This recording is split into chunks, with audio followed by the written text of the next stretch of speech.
Good afternoon, good evening, welcome, welcome, welcome. My name is Leslie Reynolds. I am Interim Dean of the University Libraries, and it is my pleasure to welcome all of you to the celebration of 100 years of archives at the University Libraries. Woohoo! Yes!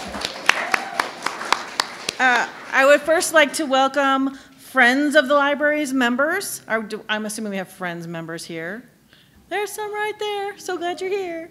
Faculty, staff, students, community members to this evening's University of Colorado Archives Centennial Celebration, which is brought to you by the Friends of the Libraries.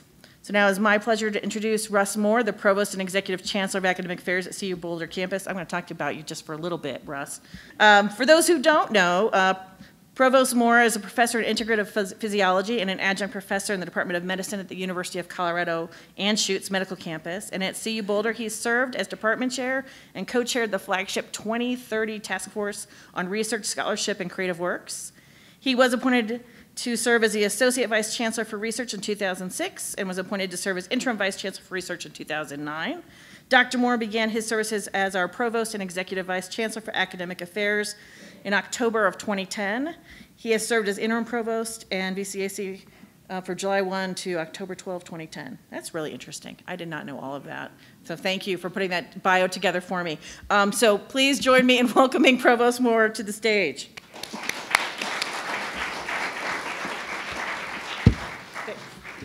Thank you, Leslie, for that introduction. That just shows I can't hold a job. Thanks, everyone, for joining us today to the 100 years of the CU Boulder Archives birthday. In 1903, CU Boulder history professor E.L. Paxson reported on the Public Archives of Colorado in the annual report of the American Historical Association. He found that record keeping and collection were inadequate. Professor James Field Willard, head of the Department of History at CU Boulder from 1907 to 1935, agreed and committed his time and efforts to amassing source materials and promoting historical preservation in the academic community and in the public arena.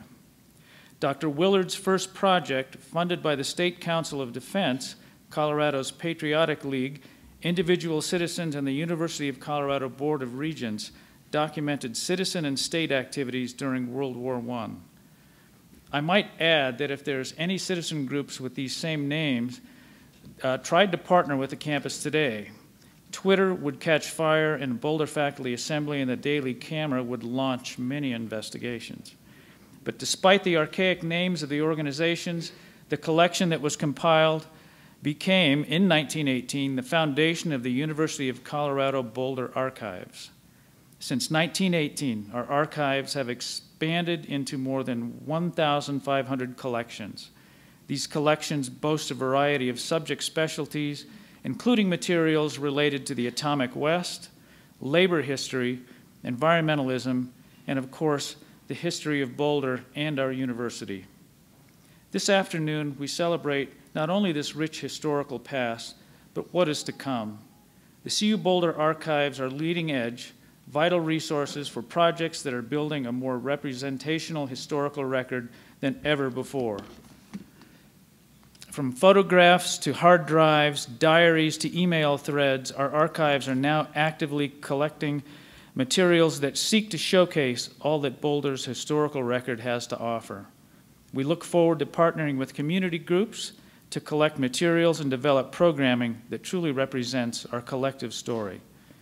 Understanding that story in all its complexity helps to advance the understanding of our students and of Boulder citizens. It makes for better community leaders, and it creates closer connections amongst us all. And if there is one thing we need today as a community and a nation, it's closer connections. This joint event and exhibit tonight is being supported by the Friends of the Libraries, and I just want to underscore our appreciation for that support.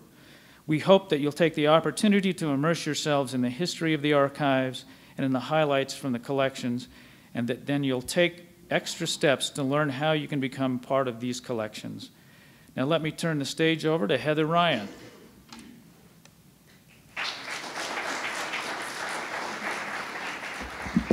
Thank you so much for welcoming us here today. And thank you to all of you for being here today. I am so thrilled to see so many faces here. Also, I have to thank the Friends of the Libraries for sponsoring this event. We wouldn't have been able to do this without them, so thank you. And also thank you to Leslie for letting us have this here in our beautiful libraries and for supporting the archives through all of this time. And also thank you, and we've already mentioned the names, but thank you to everyone who put all of your love, sweat, and tears over the past year in putting this together. And again, thank all of you for being here. So as a dutiful archivist, one thing that we do is we like to document important events, and I would say that celebrating 100 years of an archives is an important event. So I'm going to do something really silly and something that I'm really bad at, which is take a selfie with all of you, okay? So everybody act like you're having fun. Maybe lift your hands like you're toasting, okay? We're going to see if we can do this. And I know Jane is going to love it. Okay, so I probably got some of you, and I'm going to do all here. Okay, all right, now you're part of the historical record. Yeah! Thank you. So just a couple of kind of quick business reminders of what else we have in store, what else is happening around this event. First of all, we're just going to talk to you all for a little bit. I'll talk to you for maybe 5 to 7 minutes, and then Megan Friedel, our new head of archives, will talk to you for a little bit. But really what we want to do today is talk with you. So all of the archivists in the room, will you please raise and wave your hands? Everybody find one of these people after we're done talking at you and go talk with them. And really that's what we want to do once we're done talking, right? So 100 years. That's a long time. Really, truly, like in our concept of who we are as a people, it's a long time. Granted, in the whole spectrum of human civilization, which is 10,000 years, it's not that much time. But for one department or one within an organization to be like existing and thriving, that's a pretty long time. And why that's really important for us as archivists is it demonstrates how important it is for us, for every decision that we make as archivists, we have to be thinking at least 100 years down the road. We have material in our collections that Dr. Willard brought in 100 years ago, and we have to work to preserve those materials for the next 100 years and the next 100 years.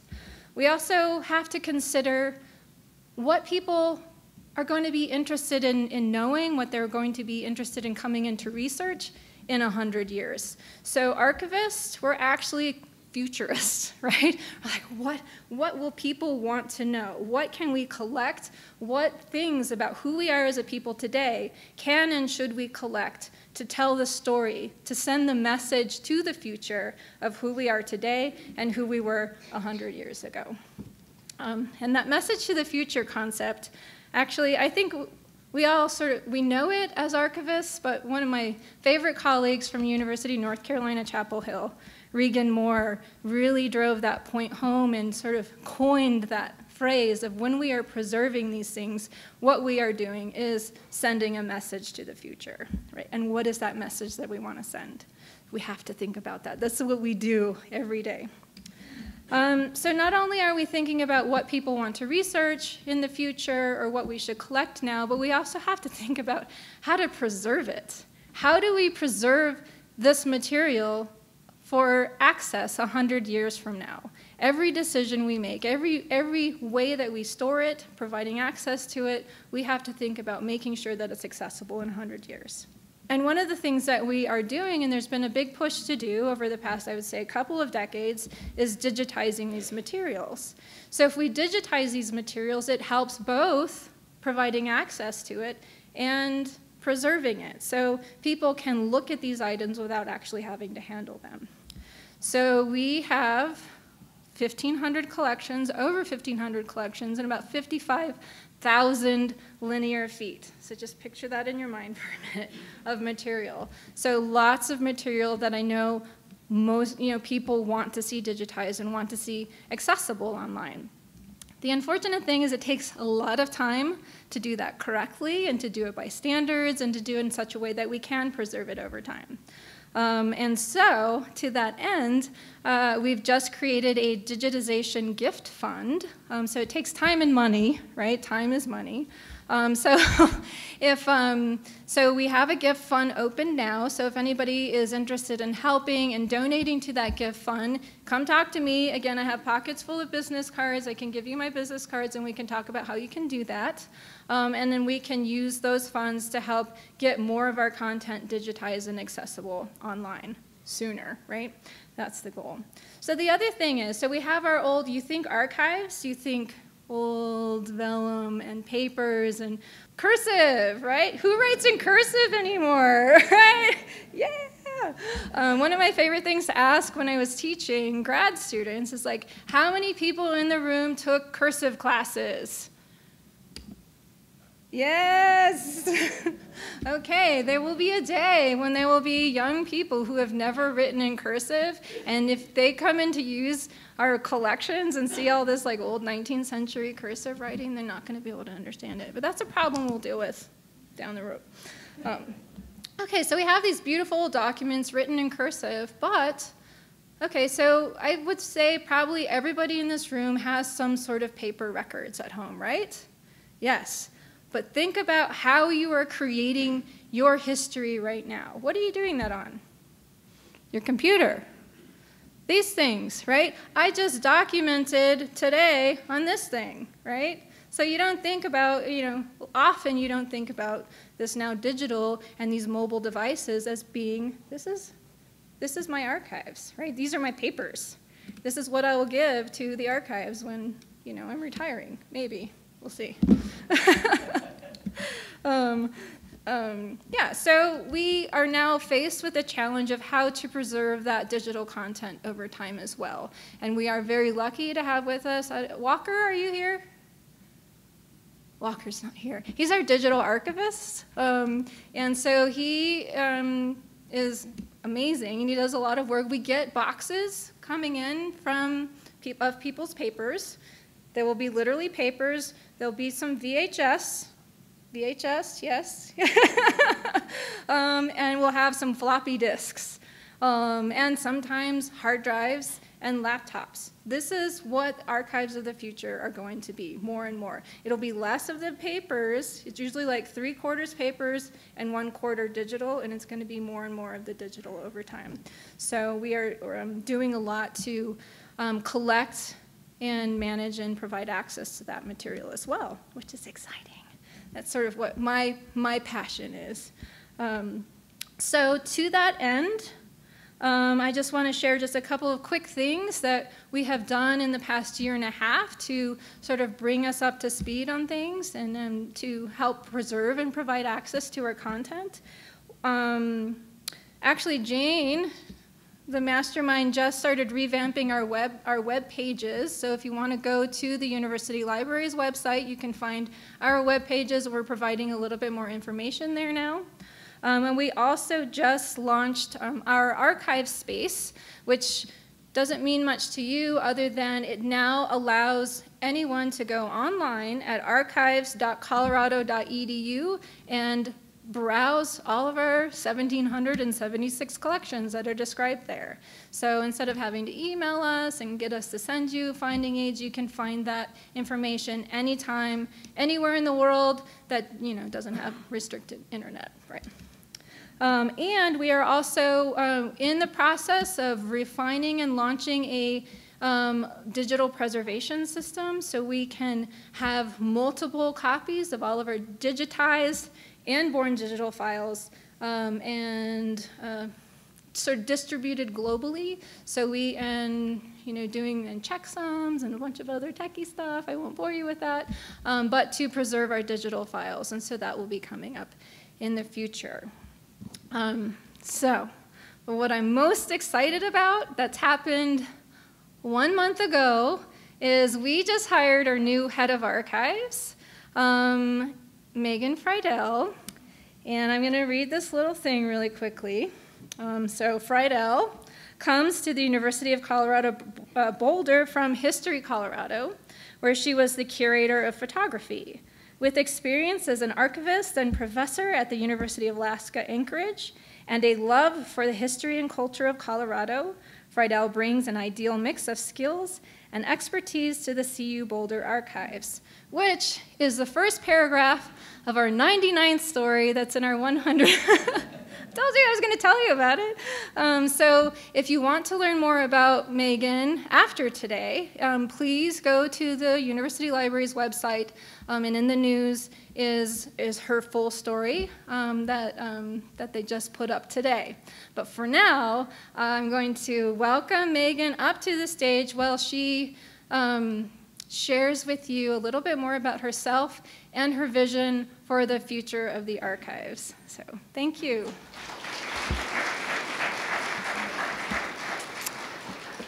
Thank you, Heather. It is so awesome to be here. This is my 5th week, so bear with me, all of you who've asked me questions today about the archives, because I've been trying to be very honest about what I don't know and rely on my amazing staff, who at the very end, I'm going to reintroduce them because they are just fantastic, and I couldn't get half of what I'm trying to get done without them.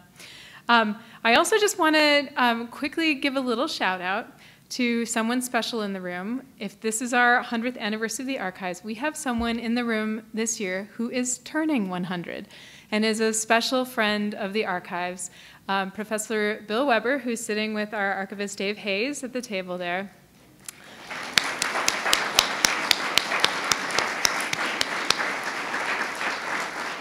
And I just want to tell you a little bit about Bill. So he came to CU after World War II. His field was botany. He was in the biology department. He is a nationally known expert on Rocky Mountain flora, internationally renowned for his work on mosses and lichens, and he created the herbarium that is now named for him, and he's donated several collections to us, including the Theodore Cockerell papers. So we're just so thrilled that in your 100th year, Bill, you've come to celebrate the 100th year of the archives. It just seems very fitting, so thank you for being here. So Heather said I'm going to talk about the future of the Cu-Boulder archives, but I want to kind of back up for a minute and talk about the future of archivists in general, because archives can't speak for themselves. That's why we're here. Without archivists, it's just stuff. It's just stuff sitting on shelves, in boxes, in your basement, in your garage, in your closet. Without us to actively make them available and advocate for their usefulness, archives is just stuff. So not to overstate the importance of archivists, but I kind of want to talk for a little bit about my personal story and how over the past 20-ish years that I've been in the profession, which is really hard to believe, and today is actually my birthday, so believe me, I'm feeling that age very acutely. Thank you. A lot has changed in our profession. It's really stunning to me when I step back and take a look at it. So when I started library school, which is actually 18 years ago, I'll give myself some credit there, archivists, for the most part, really were behind-the-scenes sort of people. One of my grad school professors used to say, we were in the business of dust and disorder, and I think that was really fitting. You know, we were meant to be sitting behind the stacks, working with collections, not really working with patrons. That was it. When I went to library school, online finding aids were just becoming a thing. Digital projects, just barely in their nascent phase. In fact, when I was in grad school, there were no classes on digitization or digital projects. It just wasn't a thing yet. Because remember, this is the year 2000. And frankly, this really appealed to me. I had just come off of a year of teaching 5th and 6th graders, and I applied to grad school, and my main thought was, I want to sit in the basement with a lot of stuff that doesn't talk back to me. And over the past 18 years, I've realized that A, that's not possible, and B, I don't want it to be not possible. I mean, I want it to be possible to talk to people. But for the first few years of my career, I have worked at 3 state historical societies, and as Heather said, 2 academic archives. This is my second one. And I started my career as an archivist at the Massachusetts Historical Society. Has anybody in the room ever been there before? Okay, so you know. And my mom doesn't count. Thanks, Mom. So as you know, it's this beautiful, venerable, privately funded institution, a gorgeous building on Boylston Street, just off the Fenway in Boston. You walk in, marble staircase, the reading room has wood-paneled walls. It's everything that you think an archives should be. It's what your mental picture should be. It's quiet. You know, you're sitting at these big, long wooden tables working at stuff. You never meet the archivists. Never. And I was perfectly happy with that. I was processing photograph collections from the Henry Adamses and the Henry Cabot Lodges of the world, from a very particular Boston Brahmin subset. I was totally fine with it. But as I started moving along in my career there, and then when I went to my next job, which was at the Oregon Historical Society in Portland, I started realizing there was something missing from that equation. And that was that I wasn't advocating for the use of these collections. I was putting them out into the world, and that was it. I was creating these beautifully written finding aids, or so I thought, putting them out into the world, and then just letting them be.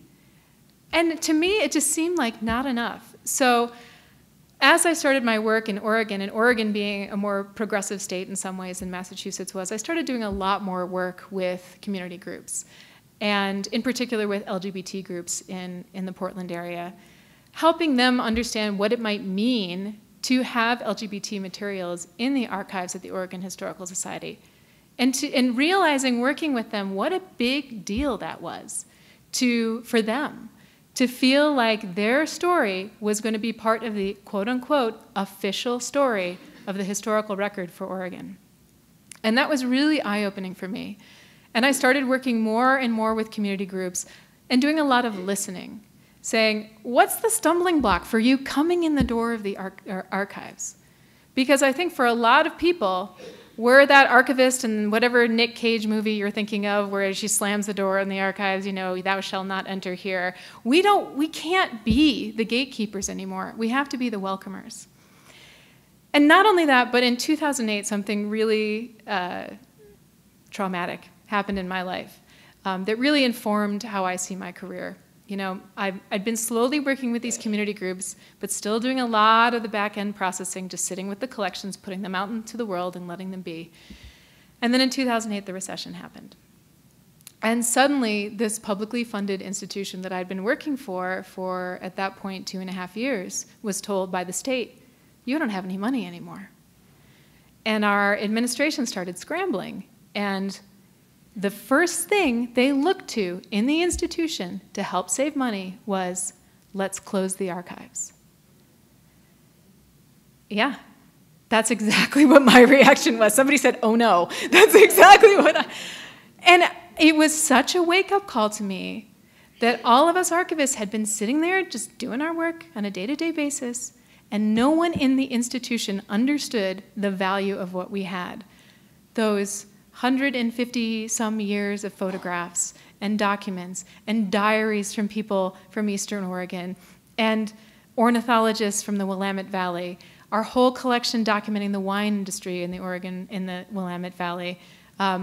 Who's seen Wild Wild Country, the documentary series on Netflix about the Bhagwan Sri Rajneesh? All that moving image footage came from the Oregon Historical Society's archives. This is amazing stuff.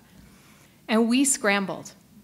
We spent the next 6 months putting as much content out in front of people, trying to get them to understand that this matters and that these collections must be saved because they were your collections.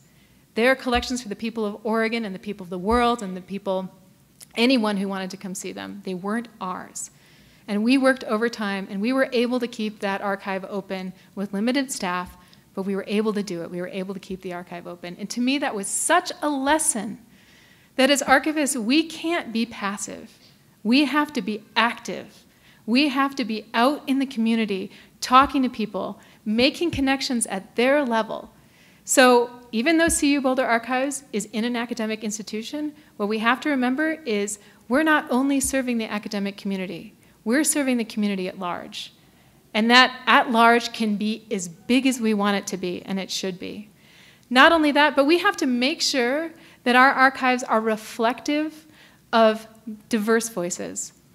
You know, for many reasons that I won't get into, there's been a common theme in archives for what we've collected in the past. And traditionally, underrepresented communities, marginalized communities, have not had their stories represented in the archives. What we have to do is go out to those communities and say, like I did with the LGBT groups in Oregon and Alaska that I worked with, your story matters, it needs to be part of the historical record. Help us tell that story in whatever way is safe and respectful to you. So this is all to say, the future of archives is the future of archivists. And how we can advocate for our materials, how we can actively make them, make people engage with them. I like to say that we archivists are one of the last truly noble professions, which again, may be overstating our importance a little bit. But hey, I've spent almost 20 years doing this, so I got to justify it somehow. And as Heather said, we have this burden on us too of what goes into the historical record and who makes the choices about what is kept and what isn't. We do. And we can't be objective. No one's solely objective. But what we can do is try to identify the gaps in our collections and fill them. And what we also can do is to take those collections that have been sitting on the shelves for, in our case, 100 years. Let's say we've got a collection that the box has never been opened. That doesn't mean that collection's not useful. It means that we're not doing our jobs. It means that we need to go out and make it useful in some way. So what do future archivists look like? We need to be passionate advocates. We need to actively search out opportunities to engage with people from all communities. We need to be welcomers, not gatekeepers of information. Instead of saying no, we need to be saying yes, come talk to us. Come inside our archive. Come see our stacks. Come talk to us. We need to think outside the box in terms of how people use our collections. So perhaps not just in the classroom, but perhaps we're taking them out to community groups. We just did Heather just did an incredible event called Archives Transformed that involved other members of the CU campus where we engaged artists with our collections to do art projects. I've worked on projects at History Colorado where it wasn't necessarily bringing people in touch with the collections, but bringing people inside the archive space in a different way. I hosted a concert series in our library at History Colorado that just was intended to get people in the room, which for some people is the hardest battle, just coming across that doorway. So specifically, what does the future of the Cu-Boulder archives look like? Yes, we're going to continue to do the traditional stuff that we've been doing. We're going to continue to be working on collections and making them available and working our reading room. But we're also going to be connecting more to the campus and the community. One of the things that we'd like to do long term is to really work on documenting the campus. Some people may be surprised to know in the room, we are not the quote unquote official repository for university archives. That is a long story that involves us eventually going to the Board of Regents to make that happen, which is our long-term goal. But in the meantime, we're going out to departments, we're going out to faculty, we're going out to campus organizations and saying, your story is valuable. We want to have it documented in the archives because it's a story about CU. Like I said, we want to create unique opportunities for engagement that go beyond the classroom. We want to, as Heather said, continue to make our collections accessible online through our digital projects, our digital library, and our finding aids. We also want to make ourselves accessible. We want to humanize the people behind the archives. And again, I'm going to call out my staff in a little bit and put that human face on them. We are not the gatekeepers. We're here to help. We're a state-funded public institution. The collections are yours. We want to grow our collections to focus both on our collection areas and on CU history, as I said, and again, with an emphasis on the stories and the documents of the people and groups that have traditionally been left out of the fabric of those stories. And we also want to create opportunities for partnership that can help us grow the mission of the archives and help us engage with the community. So that could be anything from engaging community to help us process collections, to crowdsourcing metadata for our digitized collections, or helping people tell their stories using our materials. An example of that is we're working with UMAS, the United Mexican Association of Students. Is that correct, Jasmine? I think. Mexican-American students. Thank you. I should know this. To help celebrate their 50th anniversary in September. And that is a group that, for various reasons, has not felt safe about telling their organization's story on the CU campus. We're actively trying to change that. And we also want to focus on formats that have traditionally been overlooked and inaccessible. So our AV collection, which is amazing. We have this incredible film studies collection that we've been chipping away at getting accessible. We're also going to be identifying some of our sound recordings that we can push out into the wider world, make them digitally accessible. These are all long-term plans. It's a lot for someone who's been here 5 weeks on the job. But I'm super excited about the challenge. This is my forte. This is what I like to do, is come in and solve problems. And I can't do it alone. So as I keep saying, I'm going to shout out to our fantastic staff again. Jane Thaler, please wave. Jane's leaving us in the end of June. She's a force of energy. She is the force behind this whole entire event that you see today and the exhibit that we have downstairs and our 100 stories. Jane's been here a year and a half, and she's going back to grad school, and we're really going to miss her. Please interact with her, talk with her. She's been taking point, managing our relations for our post-Holocaust American Judaism collections over the past year and a half, and been doing a fantastic job with that. Caitlin Morkin? Yeah, please give Jane a round of applause. Caitlin Morkin has only been officially on board since February, though she's been volunteering with us for a little bit longer than that. Caitlin manages our Atomic West collections and also does processing generally and reference generally. We are so lucky to have her. She comes to us from Minnesota. And if you talk to her, you might be able to identify a slight Midwestern accent in there. I'll leave it up to you to guess exactly what town she's from, because somebody did recently. Dave Hayes. Dave, can you wave, please? Dave has been the voice in the face of the archives for, he refuses to tell me exactly how long. Let's just say it's been many decades. If you send an email to our reference email, Dave is the one who answers. He is a font of knowledge about CU history and our archives. I've been relying on him a lot over the past 5 weeks. If you have a question about CU history, Dave is the person to talk to.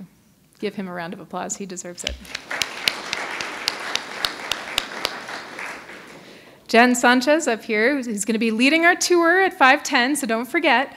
Jen manages our tremendous photograph collections, over 1 million images in that collection. She's been doing an incredible job of getting some of our more fragile formats, our nitrate and our glass, up onto our digital library. She just is finishing up a project with our Charles Snow collection, which has thousands of photographs documenting the CU campus and other subjects. So check that out in our digital library. So Jen, give Jen a round of applause. And last but not least, I don't know if Eric is still in the room. Eric Harbison, are you still in the room? He is not. Eric Harbison manages our American Music Research Center collections. We oversee the archival collections for the center, which focuses on the history of popular music in Colorado and the nation, and is also the home of our Glenn Miller archive, which is tremendous, documenting Glenn Miller's life and work and the history of the big band era. So even though he's not here, give him a round of applause too. So please come visit all of us in the Special Collections and Archives Reading Room. We're open from 11 to 4, Monday through Friday. We'd love to see you there. As I said, the collections are yours, and we're so excited about the future of our archives going forward and can't wait for you to be a part of it. Enjoy the food.